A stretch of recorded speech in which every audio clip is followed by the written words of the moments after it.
తెలంగాణ రాష్ట్ర పంచాయతీరాజ్ మహిళా శిశు సంక్షేమ శాఖ మంత్రి అయినటువంటి సీతక్క గారిని మర్యాదపూర్వకంగా కలవడం జరిగింది. ముఖ్యంగా తెలంగాణ రాష్ట్రంలో ఏదైతే త్వరలో జరగబోయేటటువంటి పంచాయతీ ఎన్నికల్లో వికలాంగులకు జనాభా దామాషా ప్రకారం రాజకీయ రిజర్వేషన్ కల్పించే విషయాన్ని రాష్ట్ర ముఖ్యమంత్రి గారితో చర్చించాలని చెప్పేసి రాష్ట్రంలో వికలాంగులు ఎదుర్కొంటున్న సమస్యలు పరిష్కరించేందుకు ముందుగా ఈ రాష్ట్రంలో ఉన్నటువంటి అన్ని వికలాంగుల సంఘాలతోని అన్ని రాజకీయ పార్టీలతోని ఒక అఖిలపక్ష సమావేశం నిర్వహించి రాష్ట్ర వ్యాప్తంగా వికలాంగులు ఎదుర్కొంటున్న సమస్యల పరిష్కారానికి మరి గౌరవ ముఖ్యమంత్రి గారు కృషి చేసే విధంగా మరి చర్యలు తీసుకోవాలని చెప్పేసి గౌరవ మంత్రివర్యులు మరి సీతక్క గారికి మేము విజ్ఞప్తి చేయడం జరిగింది. ముఖ్యంగా మన పక్కనే ఉన్నటువంటి తమిళనాడు రాష్ట్రంలో మరి వికలాంగులకు పంచాయతీ మరి మున్సిపల్ ఎన్నికల్లో రాజకీయ రిజర్వేషన్ కల్పించే విధంగా మొన్న మధ్యనే వాళ్ళు చట్టం చేశారు.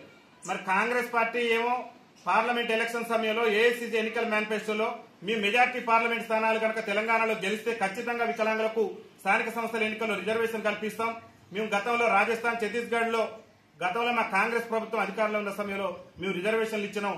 అదే కోణంలో తెలంగాణలో కూడా ఖచ్చితంగా వికలాంగులకు రిజర్వేషన్ కల్పిస్తామని చెప్పేసి వాళ్ళు ఏఐసీసీ ఎన్నికల మేనిఫెస్టోలో పెట్టారు. ఒక పక్క తమిళనాడులో మేనిఫెస్టోలో పెట్టలేదు, కానీ అక్కడ వికలాంగుల సంఘాల విజ్ఞప్తి మేరకు వాళ్ళ ఆకాంక్షలకు అనుగుణంగా అక్కడ ఉన్నటువంటి తమిళనాడు రాష్ట్ర ముఖ్యమంత్రి స్టాలిన్ గారు కృషి చేస్తూ ఈ మధ్యనే చట్టం చేసిండు. పంచాయతీ మున్సిపల్ ఎన్నికల్లో వికలాంగులు రిజర్వేషన్ కల్పిస్తూ చట్టం చేసిండు. కానీ తెలంగాణలో ఏమో అధికారంలో రాకముందు మేము అధికారంలోకి వస్తే 6,000 రూపాయలు పింఛన్ ఇస్తాం, అధికారంలోకి వస్తే వికలాంగుల అట్రాసిటీ చట్టాన్ని అమలు చేస్తాం, అధికారంలోకి వస్తే వికలాంగుల బ్యాక్లాగ్ ఉద్యోగాలు భర్తీ చేస్తాం, అధికారంలోకి వస్తే ఆర్టీసీలో వికలాంగులందరికీ ఉచిత ప్రయాణం కల్పిస్తామని అనేకమైనటువంటి హామీలు ఇచ్చినటువంటి రాష్ట్ర ముఖ్యమంత్రి రేవంత్ రెడ్డి గారు ఏ ఒక్క హామీని కూడా 16 నెలల పాలన పూర్తిగా వస్తుంది, ఏ ఒక్క హామీని కూడా నెరవేర్చలేదు. ముఖ్యమంత్రి గారు ఈ మధ్యన అంటుండు ప్రభుత్వ ఉద్యోగ సంఘాలు మా పీఆర్సీని వాళ్ళు ఏదో సమస్య మీద సమ్మె చేస్తుంటే నన్ను కోసినా కానీ రూపాయి కూడా లేదని అంటున్నారు. ఇవాళ ముఖ్యమంత్రి గారు నేను ఏం కోరుతున్నంటే మిమ్మల్ని పోయాల్సిన అవసరం కూడా లేదు. పంచాయతీ ఎన్నికల్లో వికలాంగులకు రిజర్వేషన్ కల్పించడానికి రాష్ట్ర ప్రభుత్వానికి పైసా కూడా అవసరం లేదు. రూపాయి ఖర్చు లేకుండా వికలాంగులకు రాజకీయ రిజర్వేషన్ కల్పిస్తే తెలంగాణ రాష్ట్రంలో దాదాపు 26,000 మంది అంటే 26,000 మంది వికలాంగులకు రాజకీయ అవకాశాలు వచ్చే అవకాశం ఉంది. ఈ దేశాన్ని స్వతంత్రం వచ్చి 75 ఏళ్ళు అవుతుంది. 75 ఏళ్ల నుంచి కూడా మీ సకలాంగుల పాలకుల చేత వంచితపడినటువంటి సామాజిక వర్గం మా వికలాంగుల సామాజిక వర్గం. మీ కాంగ్రెస్ పార్టీ, మీ రాహుల్ గాంధీ ఏఐసీసీ ఎన్నికల మేనిఫెస్టోలో పొందుపరిచిండు. కాంగ్రెస్ పార్టీకి మెజార్టీ పార్లమెంట్ స్థానాలు ఇస్తే ఖచ్చితంగా వికలాంగులకు తెలంగాణలో కూడా పంచాయతీ ఎన్నికల్లో రిజర్వేషన్ కల్పిస్తానని చెప్పారు. ఇవాళ పూర్తి స్థాయిలో మీకు ప్రభుత్వం ఉన్నది, మెజార్టీ ఉన్నది. ముఖ్యమంత్రి గారు నన్ను ఘోషణ రూపాయి లేదని మీరు పోయాల్సిన అవసరం లేదు, మీరు ఇబ్బంది పడాల్సిన అవసరం లేదు, దీనికి ఆర్థిక వనరులు కూడా అవసరం లేదు మాకు. ఎందుకంటే మా రాజకీయ రిజర్వేషన్ కల్పించే అంశం 10 నిమిషాలు మీరు కేబినెట్ తో చర్చించి చట్టం చేస్తే సరిపోతుంది. ఈ చట్టం చేయడానికి పైసా ఖర్చు కూడా లేదు. తెలంగాణలో 13,000 మంది పురుష వికలాంగులకు, 13,000 మంది మహిళా వికలాంగులకు రాజకీయ అవకాశాలు వచ్చి రేపు 26,000 మంది వికలాంగులు ప్రజాప్రతినిధులు ఉండేటటువంటి అవకాశం ఉంది. కాబట్టి రాష్ట్ర ముఖ్యమంత్రి గారు దయచేసి ఆలోచన చేసి పంచాయతీ ఎన్నికల వికలాంగులకు రాజకీయ రిజర్వేషన్ కల్పించేందుకు మరి చొరవ చూపాలని చెప్పేసి భారత వికలాంగుల హక్కుల పరిరక్షణ సమితి రాష్ట్ర కమిటీ పక్షాన గౌరవ మంత్రివర్యులు సీతక్క గారికి, పెద్దలు మా నల్గొండ శ్రీరన్న గారు రాష్ట్రపతి అవార్డు గ్రహీత, వారు అనేక సార్లు విజ్ఞప్తి చేశారు, మేము అనేక సార్లు విజ్ఞప్తి చేసినాం. ఆర్టీసీలో ఉచిత ప్రయాణం గురించి పొన్నం ప్రభాకర్ గారికి అనేక వినతి పత్రాలు ఇచ్చినాం. ఇలా మేము సమస్యల మీద వినతి పత్రాలు ఇస్తుంటే ఆ వినతి పత్రాలు చెత్తబుట్టలు వేసేటటువంటి ప్రభుత్వం ఎక్కువ లేదు, కానీ సమస్యలు పరిష్కరించేటటువంటి ప్రయత్నం చేయట్లేదు. కాబట్టి పక్కన ఉన్నటువంటి ముఖ్యమంత్రి స్టాలిన్ గారిని చూసైనా రాష్ట్ర ముఖ్యమంత్రి గారు నేర్చుకోవాలి. ఇంకొక విచిత్రకరమైనటువంటి విషయం ఏంటంటే తమిళనాడు పీసీసీ అధ్యక్షుడు తెలంగాణ రాష్ట్ర ముఖ్యమంత్రి రేవంత్ రెడ్డి గారు లేఖ రాసిండు.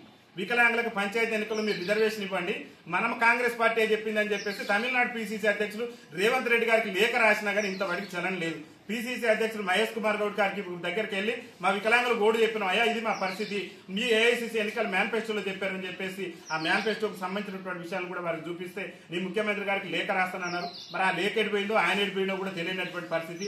దయచేసి తెలంగాణ రాష్ట్ర పీసీసీ అధ్యక్షుడు వారికి కూడా చెప్తున్నాం, పక్కనున్న రాష్ట్ర పీసీసీ అధ్యక్షులు లేఖలు రాసి మన తెలంగాణ రాష్ట్ర ఇద్దరు తీసేటటువంటి ప్రయత్నం చేయమాకండి.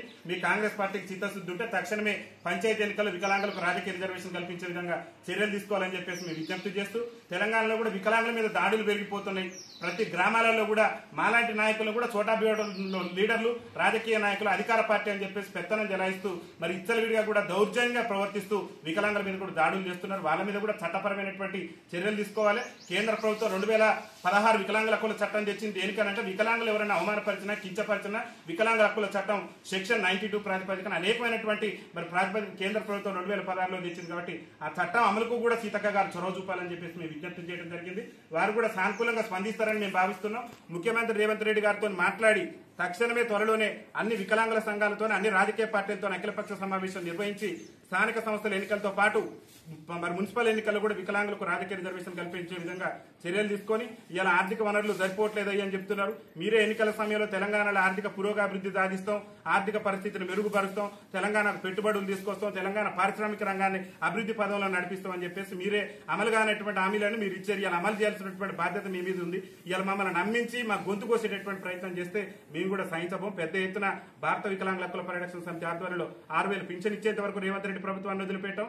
ఆత్మగౌరవం కోసం రాజ్యాధికారంలో మాకు వాటా కల్పించేంత వరకు రేవంత్ రెడ్డి ప్రభుత్వాన్ని వదిలిపెట్టాం.